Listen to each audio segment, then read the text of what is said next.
Hello everyone and welcome back to Dungeons & Death Battles, the series where we search for the most lethal monster in all of Dungeons & Dragons. Today we are back with the Whelpweight League, which is 0 to 1 CR creatures only. Rules are simple. It's arena combat, combatants start 30 feet from each other, there's no fleeing, and it's a battle to the death. And we are jumping in with everyone's favourite rodent of unusual size, the giant rat, taking on none other than the scaly kobold. For the sake of making this a slightly more fair fight, we are going to rule that the arena itself is sealed over this time to avoid that kobold having to deal with its sunlight sensitivity. So without further ado, let's roll in some initiative. Kobold coming in first, with its +2 rounding that 12 to a 14. Not too shabby, a good start. And let's see if the giant rat can better it. And that's an 11, +2 for 13, which sets the kobold in pole position. So the kobold is going to kick things off. It's going to use its sling attack, so on a +4.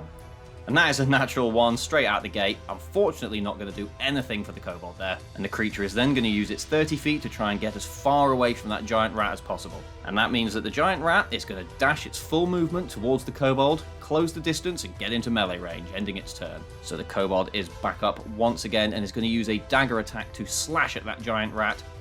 And with an 18 +4 for 22, that's going to be right on the mark. So let's roll some damage. We've got a D4 +2. And that is going to be 2 +2 for 4, bringing that giant rat down from 7 to 3 hit points. But, of course, the giant rat is in close combat, and that means it's going to take a bite attack, rolling in with an 11 +4 for 15. That's going to be plenty to cleave through the kobold's armor class of 12. And once again, we're on the nibblier side with the dice, with the 1d4 +2, and that is a 4 maximum damage, rolling that up to a 6, which is going to do it. And that's plenty to end the kobold. And the giant rat has truly made its intentions known with that one, completely demolishing the kobold in that single attack. One bite, straight to the throat, all it needed to do. And that is going to take the giant rat through to the next round of Dungeons & Death Battles, leaving the kobold stone cold behind. So thank you very much for watching. I hope to see you again as we continue on with the search for the most lethal Dungeons & Dragons creature here in Dungeons & Death Battles.